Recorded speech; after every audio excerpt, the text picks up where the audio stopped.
Do you watch, guys? Do you watch The Mandalorian? Do you love Boba Fett or Jango Fett or all these things? Because the Mandalorians aren't very agile. Nah, it's a bit like the majority of the Agile institution in America and Québec. I would have probably say also, sort of, including worldwide that Agile community that we're going to talk about today about this. So, because the Mandalorian, for one of the creed, they say this is the way with a capital T, and it's tradition, convention, what have you. It always been like that. Always been like that. Huh, they say, yeah. So when you hear people talking about this is a tradition. We do it by convention. It's always been like that. This is the way. So you have to abide by the creed and the rules. Really? So remember, this is probably the third episode of the Renegade Agilist, yours truly. And today we have a very special Friday. This is the end of the month, so you probably had a great moment with Ryan Erickson on the Their Real Agile podcast, episode 51, what shows a great open space conversation. But for some type of rules and regulation, the way of Microsoft LinkedIn, my cutting room had to put the real thing, unscripted, uncut, on Rumble and YouTube only. It's still going on right now for another 30 minutes. And I have to do this today for the 113th episode of the Friday Live Agile within the series of the Agile Wars. So with me, Coach AF, known as his real name, Alexandre Frédéric Joly. So I'm glad to be before you today. I thank you very much for your support that we had that week. 5 new subscribers on Rumble. Continue to give me some love over there. It's crucial that you subscribe to Rumble because Rumble, it's the future of live streaming, independent podcasts, and independent news. And I welcome also 12 new subscribers on YouTube where we're growing. We're almost at 800 there. So bring me there, and we'll still be on the YouTube platform for now. And we're going to figure it out what's going to be happening and the walk the talk of yours truly. Because for me, it's not just about awakening and blah, blah, blah. It's about agilizing everything if Agile is still a thing. Because today, if you see the title, for those who watch on multiple platforms, this is the real life, by the way. I'm live for real from the Crew Collective and Cafe. My home in Montreal since 2016. So it's going to be 7 years, and it's the 7 years of Agile Lounge as well. And if you'd like to support me and beat the algorithm, especially on Google, please like this video. Really, you have to like this video. And I would love to also asking a lot of you who are watching it on Rumble and YouTube without being subscribed. So subscribe and hit the bell. And when you are subscribed, you'll be able to chat with me on the live streaming that we are here every Friday at 12 noon. And we did a survey. People say, oh, that's not good, Coach AF. 12 noon on a Friday, it's kind of, a nothing burger kind of news. Well, I mean, this is when I have the time because I put my client first. I put my businesses first. And on Friday, most of my clients across North America, they don't necessarily want meetings. Actually, we do this approach at the Agile Lounge for Business Agility Professional Services where it's all about that. It's people first, employee elevation first, and customer first. So Monday is a slow Monday. No meetings, only preparation, maybe one-on-one type of stuff to prepare the things. And actually, if you want to see all of this, you just have to go to our website, agile-lounge.com, to become one of our clients. We offer multiple ways and professional services. We are not your typical consultant. I've got 5 other coaches, a couple of Scrum Master, business analysis, all in the Agile mind, well-trained, well-supported by us. So head there And look around, especially on the services page and the next level agility page. And we're also offering on-demand coaching. We call it the CAS or the CAAS, coaching, consulting, agility, because it's agile to agility as a service. So you don't have to be worried about spending a fortune to do a transformation, because with us, we teach you, we start your adoption. Shu Ari, thanks to the great co-sanitary Alistair Cockburn, that I hope to meet maybe and merge of this conference that we're going to do. There's a chat here. Oh, it's probably Samuel. Samuel was telling me, Coach, you are multitasking this Friday. Yes, it's amazing. The end of month, the end of the first month of the Q2. So I don't know how is your business, guys, but I see a lot of bullshit on LinkedIn as usual. LinkedIn, linked out. It's it's just amazing how. And as you see in the title today, it's called it's a pretty bold title, Agile Montréal. So yes, that show might be bilingual today. My show might be bilingual because in the chapter when I'm going to talk about this institution of Montreal Agile Montréal, ça se peut que je parle un petit peu en français hein, pour que la gang de clowns qui me traitent de clown comprennent un peu plus, même si je sais qu'ils comprennent l'anglais. We're going to talk about enterprise ESG and DIE that is imposed to CEO. I just had a great meeting last week here in Westmount, Quebec. I won't name the company, but the executive, there were 3 executives at a table with a nice coffee and stuff. And yeah, they were like, what the fuck is that AF? Is it part of the Agile movement? I said, like, maybe, unfortunately, yes, because the Agile movement have been hijacked by this wokeness of people around OCM, Organization Change Management, that I used to praise a lot.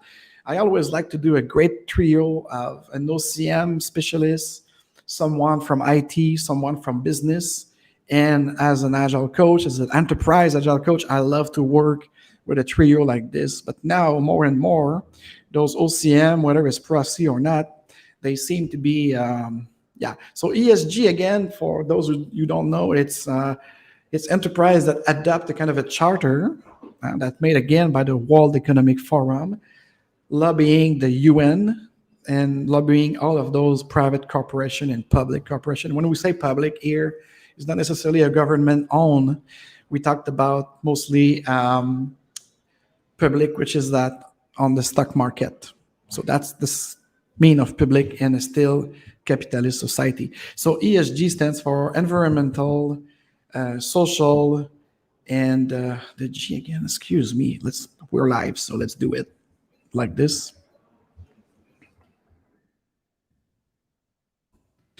ESG. So what is environmental, social, and governance? Its investing refers to set of a standard that socially conscious investor use to screen investment. So once again, don't get me wrong, because this 20 some years ago, François Rebello here in Quebec had founded, and even like, yeah, I said 20 years, it's maybe 25 years ago. So he did found an amazing, it was called Investissement Responsable, responsible investment, where they were a bunch of financial analysis and great traders looking up company worldwide that they will have some kind of this conscious leadership. And conscious leadership and conscious capitalism was also found by Richard Barrett and the late Stéphane Leblanc here in Quebec. So all of these ideas, the Agile Lounge for Business Agility said yes to this if it's open, out of the box, and that serve this real diversity and this real equity. And I don't even call it equity. It's, for me, it's more like about having this conscious thing. So everything that the World Economic Forum is putting out there, they kind of stole it from other people who make great things, like François Rebello here in Quebec with Investissement Responsable, giving you a portfolio of company that were having ecological agreement, but that was self-organized, that was autonomous, that was from the people. The problem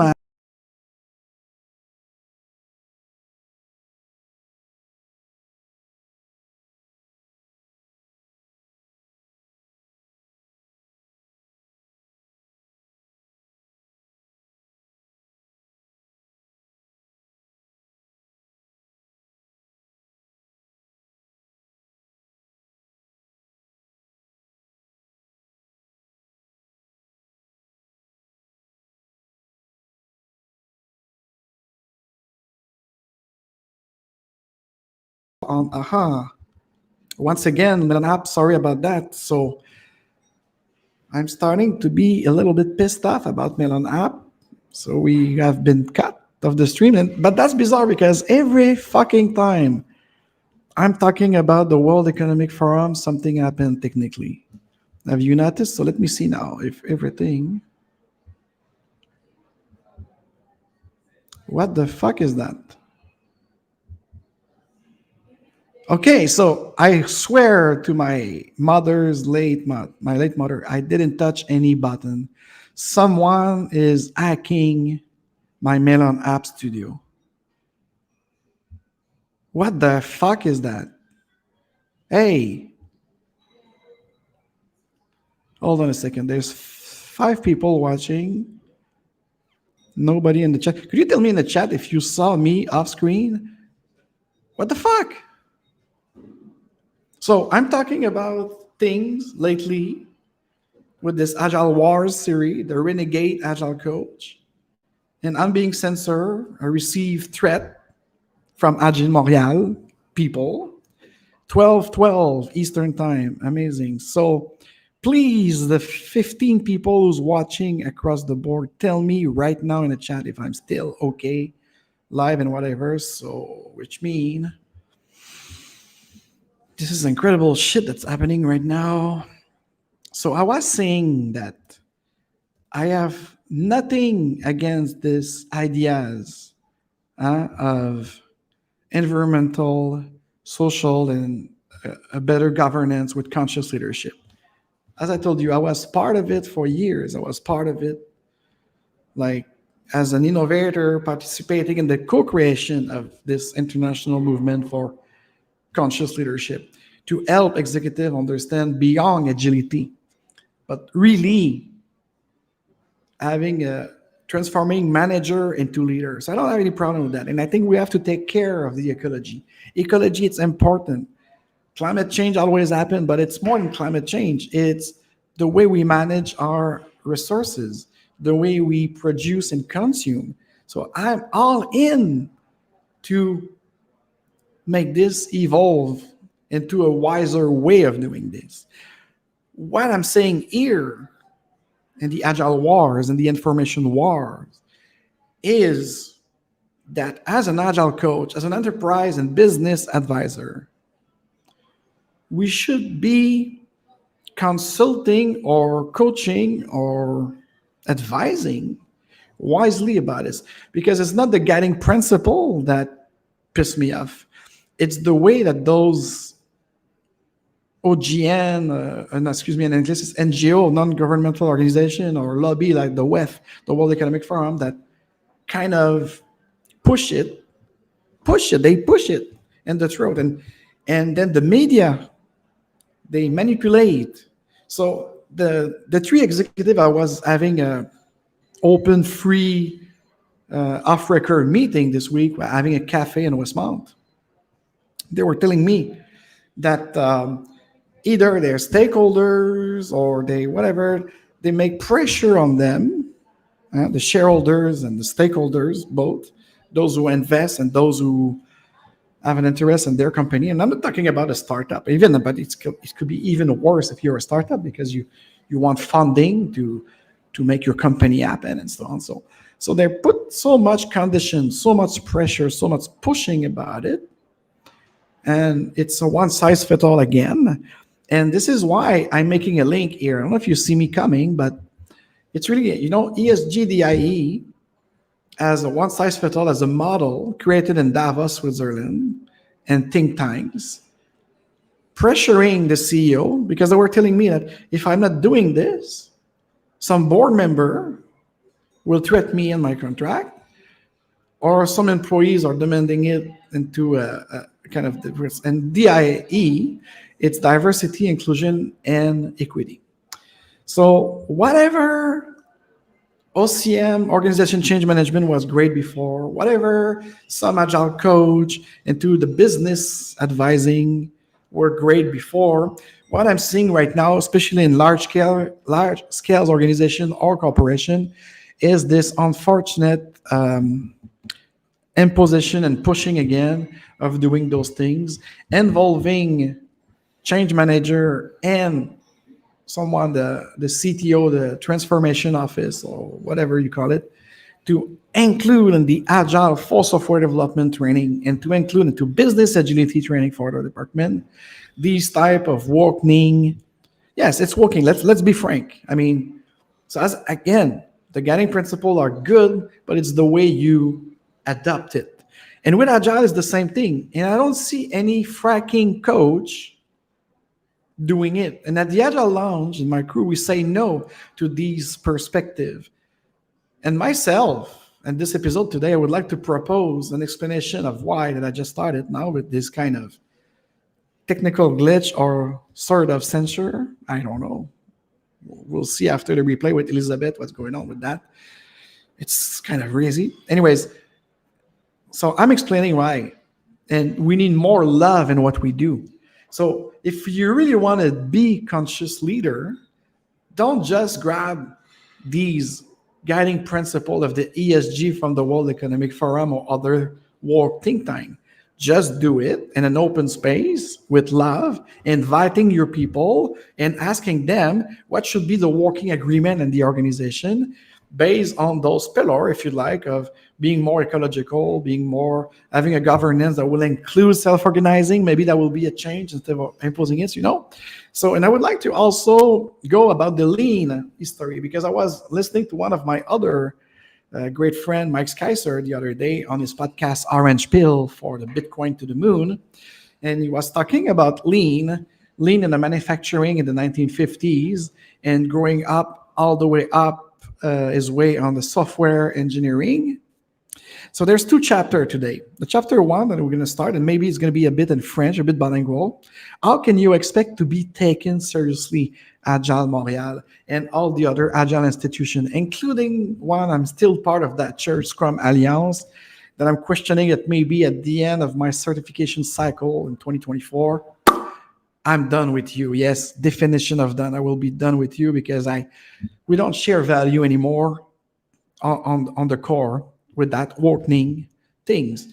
So we're going to talk about it a little bit. It's not just a rant again. It's about all Agile institutions that act like the Mandalorian creed. This is the way, and do it like this, becoming the new PMI, and even PMI with its DAD, Discipline Agile type of framework, and the Scale Agile framework, imposing like white slavers into organization, the one size fits all. So we are not.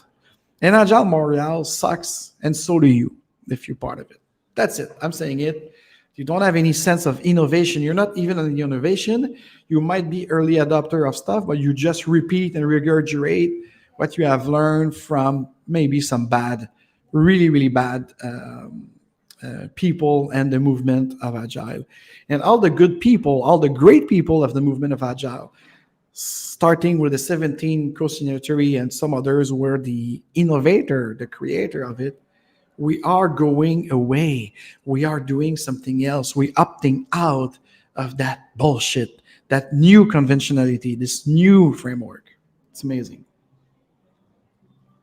And the chapter 2 of this broadcast today will be this lean and agile origin in conformity, because this is what Mike Kaiser and Stacy Bird taught me the other day, that lean that's born in Japan.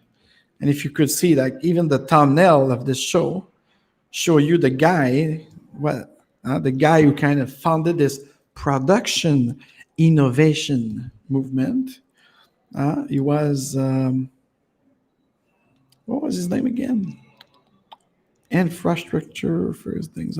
Taiichi Ono, the hero of Toyota production systems back in the 1950s, So Toyota developed a new concept of lean manufacturing. And Toyota recognized that inventory was a major cost factor for production. Consequently, they reduced waste, which is a good guiding principle of lean. And the largest waste of them all was excess material. By optimizing this excess. That's interesting. Because when I started in 1998 in a company, we were like embracing these kind of engineering for software development. And the cutways was about also the tool and how could we automate it more. I'm talking about 1988, just before I became a Scrum Master the year after. And so they talked about optimization of process. Oh yes, I remember that. That was the big buzzword in the late 90s. Optimization, optimize everything, optimize the business, optimize the revenue, optimize the tooling, optimizing, and conform to this buzzword. Amazing. So Toyota developed that lean production, and Taichi Ono was the first whatever, Six Belt, Six Sigma, whatever the fuck you want to call yourself, like a karate, Tai Chi, whatever things. And you don't even speak Japanese. You don't know the shit you're talking about.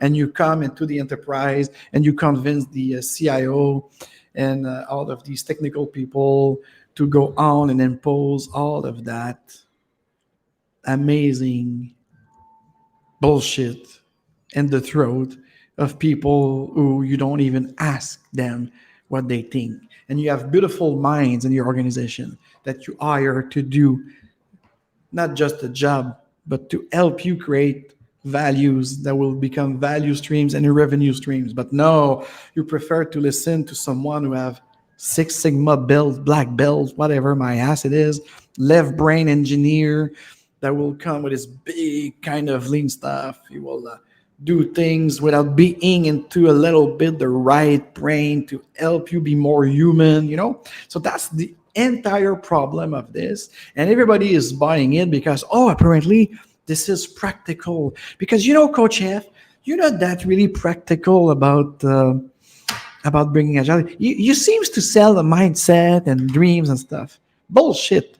Agile Lounge for Business Agility is probably one of the professional service organization here in North America, because I serve everywhere in the 50 states and the 10 provinces. And we are bringing you authentic and real life. We don't play Lego here. We got some games to introduce you to stuff, explaining it and practicing it. But most of the time, we're going to spend time with you facilitating. Huh? As a consultant, we jump into the facilitation more often. And sometimes for less advanced teams in enterprise, we also tend to do more consulting. So facilitating consulting, and then after the adoption is done, we support you with coaching. And again, if coaching needs to be into a facilitation mode or a more consulting mode. So what's the difference between facilitating and coaching? Consulting, sorry. It's very simple. When you facilitate, you are kind of a host where you create the space, creating space like the open space. We spoke in the episode 51 of the Dare Real Agile podcast, by the way, that is available right now for all platforms on our website at darerealagile.com. So go there and grab it and start jogging with Ryan and myself.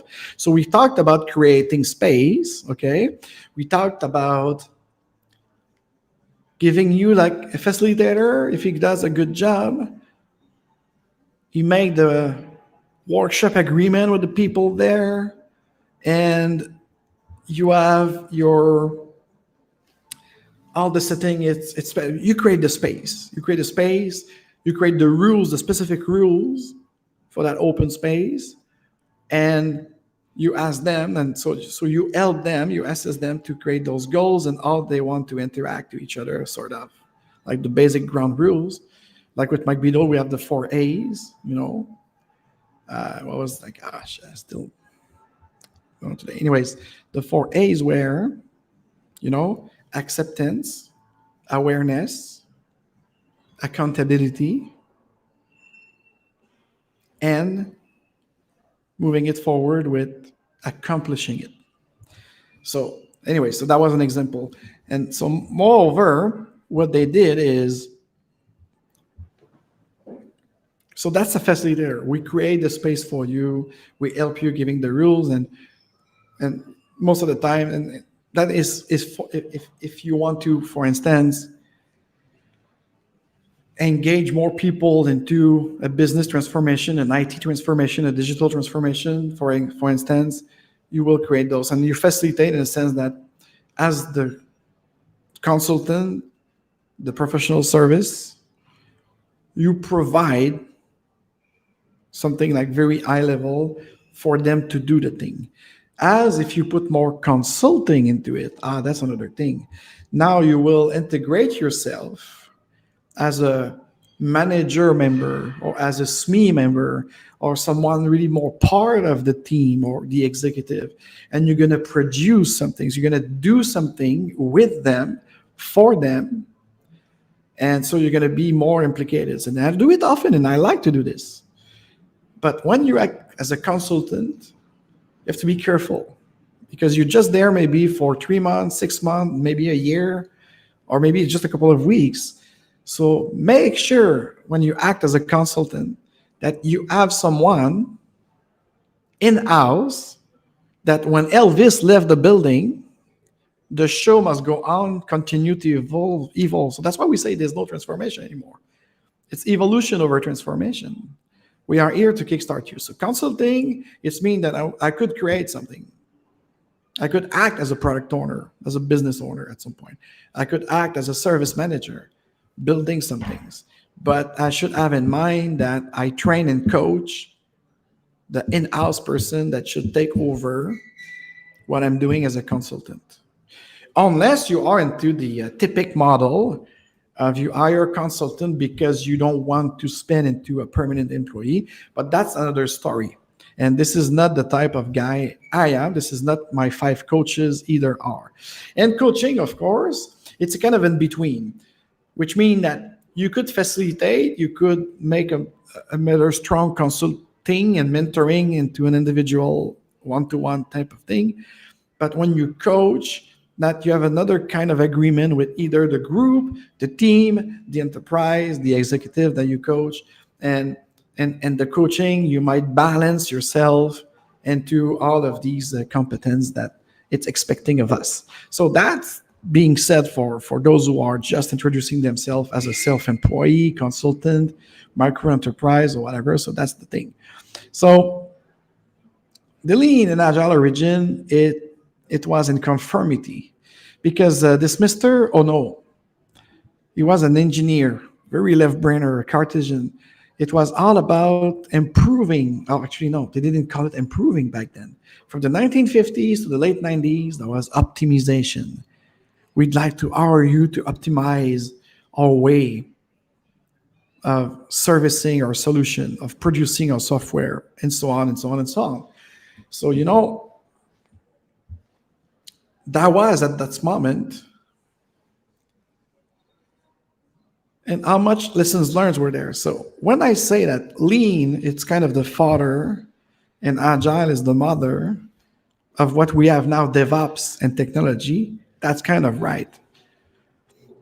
And the Agile consortium started in the hardware industry back in the late 90s to came up with those 17 guys at Snowbird in 2001, who about all of the framework process they have for developing software, from extreme programming, pair programming, Crystal, SCRUM, sort of. But SCRUM, that was funny because Shutterland and Schreiber type of implementing it from the SCRUM project, the SCRUM Lean project management, to software team. And most of the time, as they did an invitation, the engineer or the software programmer, they use another method within the Scrum system. So you see, that's why Scrum is probably the most used right now as a foundation of your cycle and flow of work. And Kanban is just a board. And a lot of people did complicate the thing too. So because that's the funny thing. When I met a lot of lean engineer, lean thinking, lean whatever, on the IT side, and most of them are IT side. So that was part of the second industrial revolution in manufacturing. that, of course, the third cycle of technology and information grabbing, all of these civil engineer, all of these process engineer, manufacturing engineer that transform or transit or pivot to a more information and technology era, starting the late 70s, by the way. They always kept this kind of mindset. And more, the evolution of technology was speeding up. Even the cutting ways, guiding principle of lean, became complicated. And I assisted a training maybe 10 some years ago, exploring the way that I could become myself, green belt or white belt, whatever the grade is. And I was shocked to see how much complicated it was. I mean, I got a bachelor in physics, and I started my master in astrophysics. And even our courses in mathematics there were a lot simpler. We're a lot right to the point of pragmatic. Just give me the equation, and I will make some kind of experimentation with the equation to understand what's going on in the universe. With those guys, black belt, my goodness, what was that? It was like always, how could I say that? It was complicated, like the concept and what you have to do, especially on the Kanban workflow and calculating the output and this and that. So, of course, when you are a student of physics or even chemistry or what have you in science, you catch it faster. But the problem is an engineer is not necessarily a scientific, because a scientific mind has both left and right brain, to accomplish something greater. So a scientific, I believe, and even an artist, we think holistically and we act locally. An engineer giving a course on data management, on data learning, or machine learning, like one of my colleagues did the other day, she said, I didn't get anything. It was so complex. It was so complicated. So I left. Yeah, because those guys,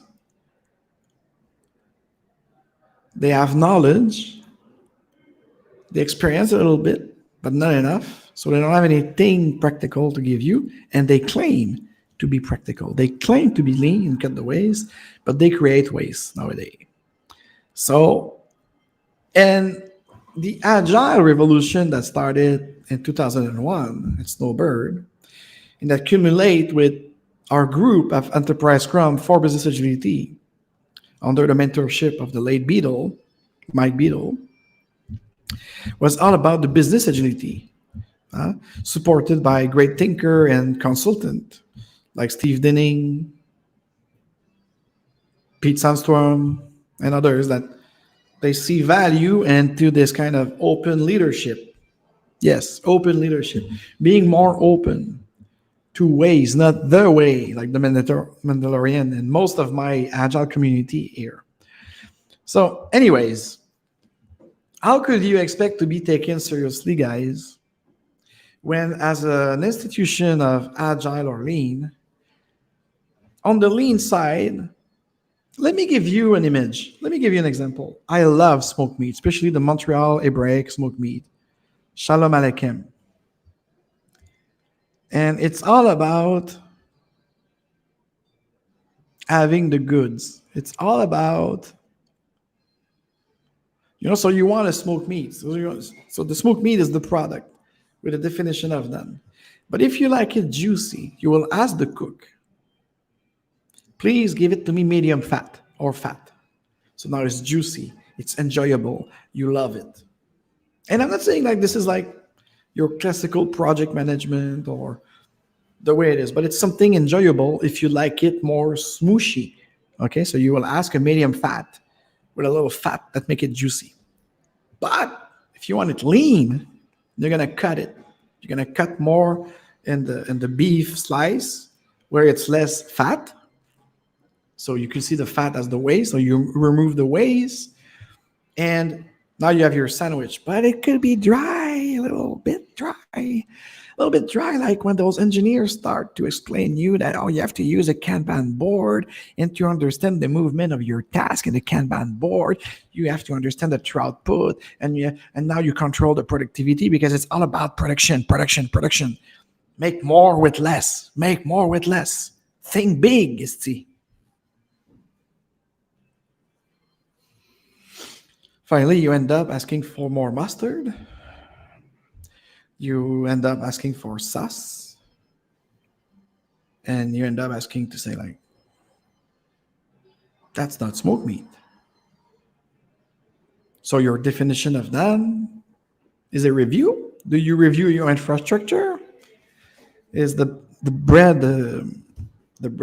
too dry too? If it's dry, you need to drink more. So even if you cut the waste by removing the fat and the process of making your smoked meat sandwiches, you ended up having a user experience, a client experience, where they have to add more cherry Coke, more sauce, more mustard, and so on and so on and so on. And you will have a leftover. Because that's what I remarked. Like when I used to go with my uncle at the Benz, Benz was good. It was at the corner of the Maisonneuve here in Montreal, and is it Stanley? No, Mansfield. 1908, the very, very first Jewish family that opened a smoked meat joint here in Montreal. Benz smoked meat was the greatest. Maybe not the latest year, but whatever. And I realized that everybody who had order in my family and friends, the medium fat to fat juicy, were eating the entire sandwiches, and slowly. One cherry Coke, no extra mustard. And those who have the lean, they were eating fast, and sometimes they leave half of the sandwich, especially the bread and some drier part of the meat.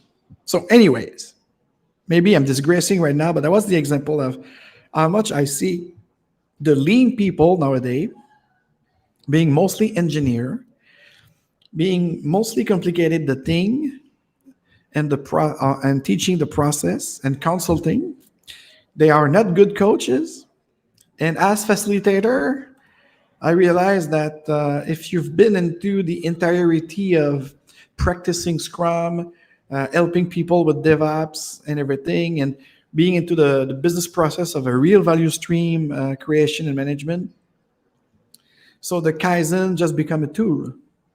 And I saw my colleagues, even in organization change management, doing a better job at facilitating Kaizen event than any of this lean black belt, Six Sigma black belt, or what have you. So that's my take on it for this origin of Agile and Lean.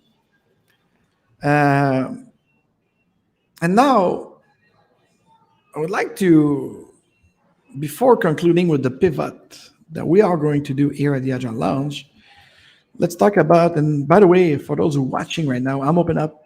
The chat is open. If you have a comment or a question, or you'd like me to go further. And if you rewatch it, not live on this Friday, April 28th, use the comment section below the video. And by the way, once again, to help me beat the algorithm and notify to Rumble and YouTube that I'm here, like this video, subscribe and hit the bell. And remember, we have the 51 episode of the Dare Real Agile podcast available right now at Dare Real Agile. It's all together, darerealagile.com. Go grab it into the platform of your choice, whether you're an Android using Spotify or Deezer, or you're a full-on Apple with Apple Podcast, or you are a Prime member, you might have it for free on your Prime music or video apps. What have you? iHeartRadio. We are everywhere. Actually, if you go and Google or DuckDuck and you do Dare Real Agile, just those three words, it's going to be me and my team only. All of this everywhere. So you pick your drug, you pick your poison, and you run with me. And again, I would like to thank Samantha, Rakina, and Joshua for their bit quiet last week. very much appreciated about it. And you could also buy me a cafe. All the link are in the description or the main comment on LinkedIn to do so, to encourage me if you'd like to do this and if you'd like to show your appreciation. And by the way, we have a lot. Let me show it to you for the video listener. I'm going to show you very quickly. I am invited by my landlord here, the Crew Collective and Cafe, to give a lunch and learn. And this is your chance for all of you who were not in Austin at the last SCRUM Beer 21. You could have a kind of a TED Talk type lunch and learn that I will speak about. And let me show it to you right now. And everything I speak right now will be in a pint comment of YouTube and Rumble for you to make your reservation. So now let's see this screen. Here we go. So crew lunch and learn discussion. So actually, I'm not the only one. A lot of great entrepreneurs are co-working here at the Crew Collective and Cafe.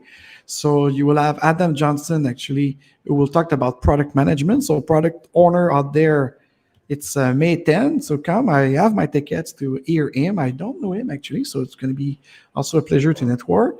So he will speak about product management, also, Brittany Witham, very nice thing, geopolitica and technology.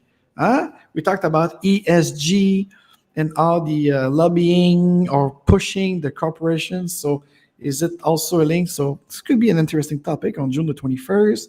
You have also Marie-Lou Cruz, who will talk about muscler sa créativité. So you see it's bilingual here.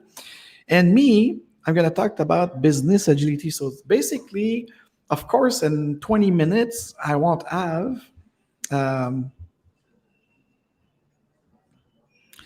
I won't necessarily have. Again, I'm struggling with this user experience, if I could say that like this. Just want to do a kind of a check here. Sorry for the feedback. Maybe I should lower this on. Just want to see what you see.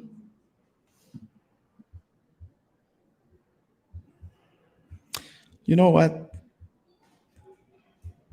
Man, on apps, you don't listen to your user.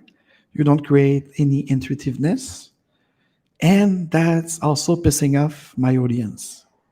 I'm not really happy about that. And thus, that's why, let me see here. It's not good if I have to do 3 clicks to do something for my audience. All right, so every time I change a page, or maybe it's the way, now we are here. So Crew Lunch and Learn. So I showed you some of my colleagues here that's going to be speaking about things. And in my case, of course, this is a tech talk type of event. So I won't necessarily have the same kind of lunch that I did at the SCRUM Beer 21 in Austin, Texas last month. But nevertheless, I really suggest that you grab, it's free. You have to buy your lunch here. It's a lunch and learn. So they have great sandwiches. They have great salad here. So you come and we have, and in my case, of course, it's going to be an interactive discussion. The talk begins for about, come in.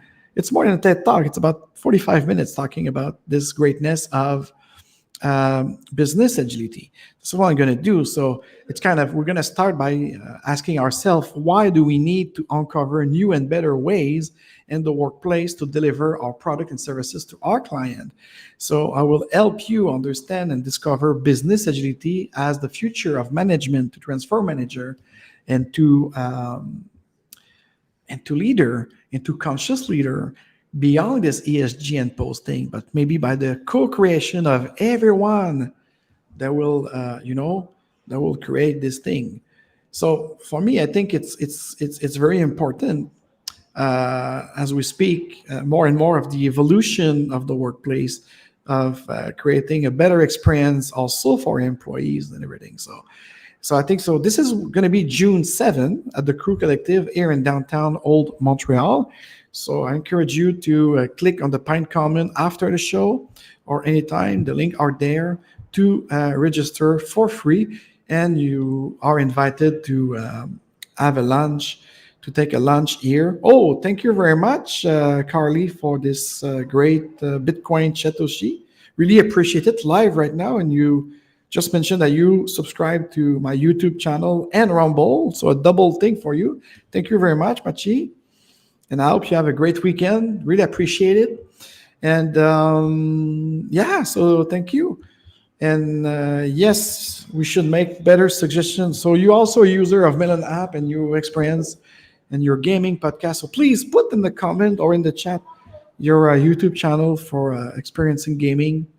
And we might, you and I, contact Veronica over at Melon Apps to have a better experience, because this is a new app, and this is why I love it, because it's innovative apps. So I understand it's a beta mode and so on. So I'm kind of cranky sometimes or grumpy, but of course, when I contact her or the team, I'm more into my agile improvement space, you know. So anyways, let's kick it for the other event that you probably heard about before this great Scrum Beer number 22. That's going to be here again also. And already 17 place reserved. And I will facilitate. You remember what I explained you about facilitation? Well, that's going to be right now, and let me show it to you. Sorry for the podcaster, you don't see what I'm talking about. But again, I invite you to come to my Rumble and YouTube channel to appreciate it. And let me now, no, that's not that. Here. See, 3 clicks. I should be bang. Of course, I did a show the other day in Austin, the other podcast, the first Agilist Renegade, and all my tabs were pre-open. So it's probably also my responsibility as a user to prepare better my show, even if I'd like to be authentic and uncut. Thank you, Julie. I appreciate it. But I mean, yes, I could rant about Melon app and everything, but I also have to, you know, it's both ways. It's an interaction both ways. So let's share it. So the Fuck It Up Scrum, yes, you hear it well. From sprint planning to sprint review, what went wrong? Why do we have a sprint fail? Why did you fail? But more importantly, it's an evening of lessons learned. So I invite everybody who will participate in this Scrum Beer number 22 Fuck It Up Scrum, an evening of lessons learned, to come and share if they want. And that's going to be also, ça va être encore bilingue en français and in English. And so, yes, and it's a bring your own beer or wine or even cherry Coke if you'd like. And if you don't want to bring your stuff, well, I will ask you to contribute with the 5 value of Scrum, from Courage at $10, where you're going to receive 2 beers. Now we're going to good. Up to $50, where you help others to have beverage. So that's an invitation. This will be Thursday, May the 25th, in exactly about 1 month. 17 place out of the 30 already taken. And again, this will be a great participative event where I'm going to give you a great space, a whiteboard, what you need to share your experience of a failure, and more importantly, what your team and yourself you did to correct the problem and not repeat the failure. So did you learn something about that failure? So it's in the spirit of Fuck Up Night. And so that's my 2 talks I'm going to do in Montreal. For those of you who are listening and are also in the Orange Pill movement of the Bitcoin to the moon, I'm going to be in Miami for the Bitcoin conference. Talking about Scrum with blockchain, similar type of thing, 30 minutes, they give me the floor, and we discuss interactively about Scrum with blockchain, how Scrum could help any entrepreneur doing it wiser and better in the development of the blockchain and the Lightning Network and what have you. So that's a great spring from me. I would have to be honest that I don't have as much client as I used to have, and not all of my consultants are working, even in a more techie type of thing. It's kind of really slow, even if our governance or government don't want to admit it. We are in a recession, I think. So that's my call out actually here. So let's be honest. Let's be honest. And let's conclude with that. Hein? Agile Montréal, qu'est-ce que vous faites, esti? Qu'est-ce que vous faites, Agile Montréal? À rien. À rien. It's so boring. Let's go see quickly what they do. They do things for junior. They do things for... And even though every time I'm really surprised, especially the allophone and the anglophone, they come to the Scrum beer and they say like, oh, we didn't like this Agile Montréal type of workshop. We were imposed to register. They were grabbing our email. It was mostly in French. We didn't understand anything. And it was not really welcoming as you do. The space was too hot and summer, too cold in winter. What have you. So, yeah, anyways. But me, this is superficial. What I just want to tell you guys, c'est pourtant simple, là. Hein? Il est facile d'être difficile. Il est difficile d'être facile. Hein, la nature humaine, la protection de l'écosystème. Hein? C'est Agile Leadership qui contrôle le show, là, les petits racailles de Desjardins, hein, les gens qui ne savent pas faire autre chose que juste ça, là, qui ont appris là, dans un petit box. Hein? Ils ne sont pas capables de rien faire. Là, puis ils ont besoin d'inviter du monde qui leur apprennent à sortir du box, mais ils restent encore dans le box. So you stay in your fucking like square, hein? You send square. Hein, ton petit carré de sable avec ta petite pelle, ta petite chaudière. Puis là, tu vas, ah ouais, j'ai changé la chaudière de bleu à rouge, c'est plus le fun. Il n'y a pas de dualité polarisante. Une utopie versus le pragmatisme, voire même la dystopie. Tu sais, le mode d'imposition que vous laissez faire comme consultant, parce que vous n'apprenez pas la réalité, le mindset d'un exécutif. Fait que, tu sais, à Agile Montréal, vous n'apprenez rien à personne. Scrum Alliance, you don't even coach, and the Agile leadership, you don't do a zip for any senior coach or advanced coach. Hey, when you reach the Certified Agile Leadership certification, it's because you already talk with management, upper management, C-level suite. And Scrum Alliance, Agile Alliance, even I call Agile. You don't even provide any course or any mention on these higher level of certification. And of course, Agile Montréal, you don't provide certification yet. And who would like to? It's probably these goofy guys from Quebec. What's his name? Not Proxy Pixis, whatever this shit is. One size fits all, sandbox, nothing new. You are the chasm. All of you in Montreal and Quebec, 95% of fake Agile coach, certified my ass, with knowledge but no experience. When we invite you, you said fuck you. You send me private message on LinkedIn that I'm a fucking bastard, so fuck you. You don't learn anything.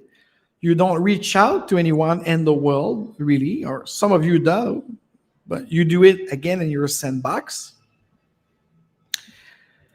And every time you see a buzz thing in IT, such as artificial intelligence, ChatGPT, you start building shit on this mainstream narrative. And the same goes for the business and change people that contaminate with a parasitic mind our community, the real Agile stuff, the real McCoy of Agile, with your ESG, not reflect, not co-create with the people and to the organization, but rather the blueprint by the World Economic Forum. And then you take the PROCE, if you are change management, or you take the Scale Agile framework or the PMI DAD, and you put it in the throat of those managers that this is the best thing to go. This is the way, Mandalorian. Huh? So this is why the way I see Scrum Alliance and Agile Montréal is exactly like the creed of the Mandalorian. This is the way. You never remove your helmet, so you don't have a clear vision. You stay in your traditional type of thing, and you create a neo-conventionality of bullshit. Isn't it incredible? So fast forward now, ESG and DIE kills our innovative and our creative. Because instead of creating open space where self-management and self-organizing team will emerge, you create safe space. And here, no point intended, I'm not talking about the Scale Agile framework. Well, maybe, but I'm talking about the safe space where everyone have to be inclusive. But you are being inclusive by excluding those, especially among my audience. I know because you wrote to me in private, the neurodivergent, the divergent agilist, I should call it. You said you embrace inclusivity, but about what? Gender, sexual orientation, race that doesn't exist, motherfucker. So say we all. There's only one human race. So you talk about diversity. Yes, the Latin root is div. You divide people. And you exclude people, the real divergent people, if they don't think like you want, they think. If they are not into your mind stream of conception or definition of agile, with your little Lego play and all your motherfucker type of things, you exclude. So this is why I am here, standing my ground. I will stand before you, proud and clear, and roaring like a lion with an Agile Wars and calling out the violation of the real, true, real McCoy Agile movement. We dare real Agile for that reason since 2020 with 5,000 followers all around the world and more than 300 downloads a month. Talking about love. So sometimes, yes, I'm rough when I'm alone, but when I have great guests like Ryan and the Lounge King a couple of weeks ago, and Daniel Tadros talking about the Bitcoin city in Montreal, or in Quebec at least. You know, we are the innovator. We are starting something. Is it working? We'll see. Is it not working? Do we learn something? But Agile Montréal, SCRUM Alliance, Agile Alliance, you do fuck all. You just create the chasm. You want to democratize and include more people doing the same old shit, same old ways. You are stuck in 2001. You missed the train of business agility in 2010. And if you dare talk about business agility, you do it with Scale Agile framework or the goofy over at the PMI. So it's the counter-revolution. You don't get it. And you come in my private message harassing Anna and telling shit and that I'm stink and I'm this and I'm that and you're calling me name and you threat me. And my business credit card have been hacked last week. And I wonder, because you're so bad, Montreal. Quebec and Montreal have a fucking low energy of pieces of shit. People do who are not proposing value. And I've got to be rough on this Friday, April the 28th, telling you in your fucking face that you stink and you suck. And I'm at this to show it on screen, your private message, you motherfucker. You know who I'm talking about. In Lachine. You better be careful, you motherfucker. Because I'm going to the police right now because, hey, I thought it was just a breach of my data, of my Apple ID. When I received some emails that I ordered 3 MacBook and this and that. Then I received an email, oh, your pickup is ready in Pointe-Claire. I said, oh, hold on a second. So I did call the Apple store at Pointe-Claire. And they told me that, yeah, there were 3 guys coming up to pick up the MacBook. And they declined because they could not identify themselves as me.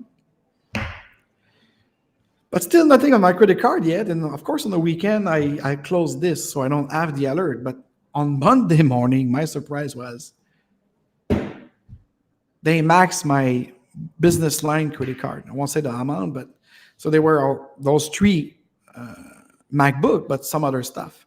So I called Scotiabank. Very nice experience, very nice help. So my concern is it's the 3rd time in my life that someone compromised my credit card. So I know it's work like So data breach somewhere, and they use your identity and this and that. But now that cycle of things, especially after receiving a threat, we're gonna do something bad to you, Alex. We're gonna prevent you to work in Montreal, and we're gonna hurt your Agile Lounge businesses. So that was like very funny to see them purchasing office supply at Brouet Martineau. This is a store, a furniture store here in Quebec, plus the 3 MacBooks. But the great thing is with insurance and everything and the law, so we cut this. But now, maybe I will have to call out the violation even more by going to the police, asking them what's going on. And the manager at the Apple store in Pointe-Claire said, I got them on video.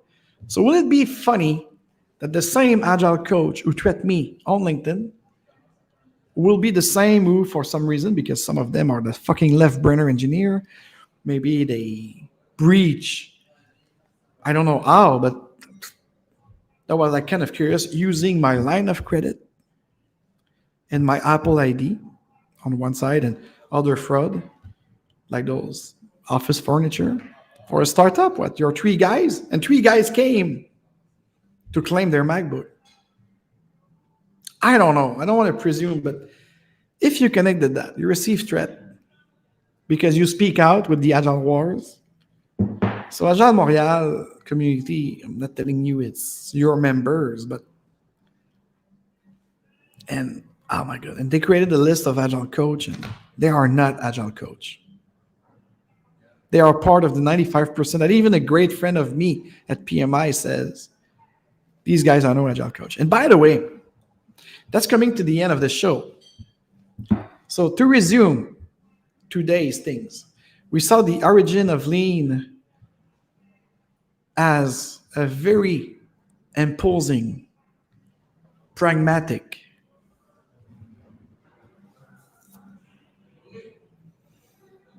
industrial revolution, rough, creating complexity as they try to cut waste. So is it a great model? Maybe it's good in manufacturing, but software engineer, what they do? They fucked up and they didn't learn from their lessons. Thus, the Agile movement tried to help them with the what we call the sprint design and stuff. So there's a great idea. The Kaizen, if it's well done, Kaizen will help with people, with capable people. Because here's the thing, neither lean thinking or the Agile way will solve your problem of incapable people or stuck people or static people or people who want to control things, who want to centralize things. Where you need to flourish with lean thinking and Agile is to go beyond, and going beyond it's have an open mind, create an open space where everything is discussed and everything from the discussion it's implementing, activated. So how could you expect to be taken seriously? All of you member of institution of Agile, such as SCRUM Alliance, Agile Alliance, Agile Montréal, even Agile Boston at this point. If you are not inviting people who talk with a divergent way, who try to show you other perspective, that it's inherent core of the Agile movement that should flow.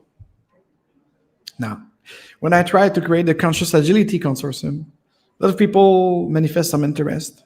But of course, I don't want to find excuse, but the pandemic hit and all the shit and everything. So anyways. So I'm asking you on this, how can you expect to be taken seriously if you're not able to really act upon what you apparently agree?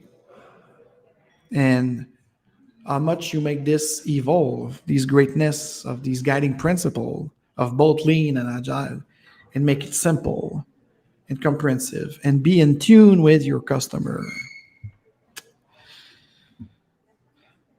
And the ESG and DIE, the way it's imposed again, the way it's used as a political tool to centralize and make the human spirit a one-size-fits-all, an homogenistic type of thing, it's no good. So again, the guiding principles are good. So from now on, I'm going to have in my 4 weeks of the Friday Live Agile some practical stuff, but I receive great comment that people love the fact that I go into the divergent way like this. But nevertheless, as an individual, as an entrepreneur, I'm in a constant pivot and evolution. And I'm really at a point right now that instead of being in fury and renting and create this agile wars, maybe I would like to create agile love. Maybe I would like to create something to be more human. You know, if the counter revolution is to be organic and human, like the great talk I had with Ryan, again, I'm telling you, it's a must download. It's a must. It's available right now on all platforms. So go to therealagile.com once again and grab it for your iTunes, your Spotify, your Deezer, what have you. I'm everywhere. The Real Agile on Google.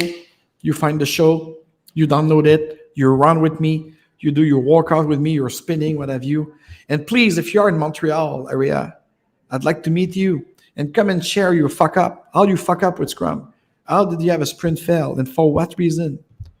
Okay, it's free if you bring your booze or your cherry Coke or your spruce beer.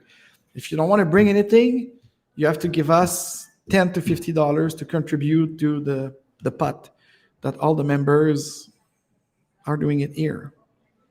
And again, if you want to go deeper in business agility, I'm inviting you also for people in Montreal. It's a RL experience.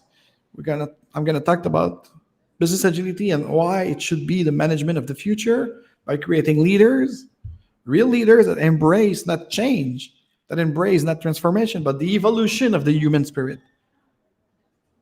And to work in business with love and love at what you do, love at who you are, who you really are. So that will be June the 7th, Lunch and Learn here. It's free. And you grab yourself a great, amazing sandwich made by Joey, the chef. It's greatness and this great environment, as you could see behind me. So on that, remember, you are beautiful, you are powerful, and you are free to be whoever you want it to be and to do whatever you want it to do, but in respect of one another. On that, I wish you an amazing weekend and see you next Friday, May already. Isn't it amazing? The month of May, May 5th, if I'm correct. See you soon.